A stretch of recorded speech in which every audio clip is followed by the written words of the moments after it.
Vous en avez attendu du temps pour la desco pourtant. Hugo, je suis ton père ou pas? Non. Ok. Alors tu vois, ça m'aurait concerné que moi, il aurait jamais mis un pied dans une école. D'accord? Tout simplement parce que pour moi, l'école aujourd'hui, c'est complètement éclaté au 10e sous-sol.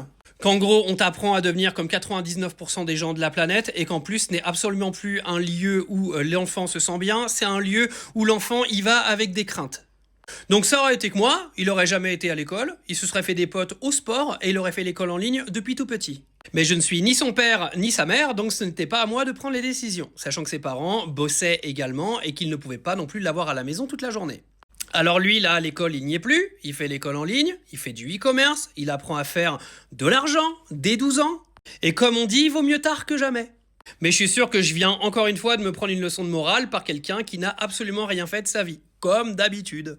Parce que tu vois, dans la vie, il y a une chose. Il y a des gens qui prennent des décisions et il y a des gens qui n'en prennent pas. Tu vois, Hugo, ses parents, je pense qu'à la base, ils avaient jamais pensé à le mettre à l'école en ligne parce qu'ils pensaient que c'était pas faisable.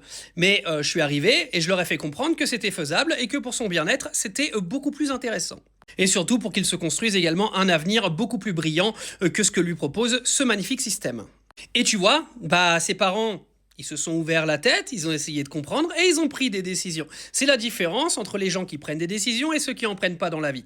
Et ce qui fait la différence entre les gens qui réussissent et les gens qui végètent pendant 90 ans.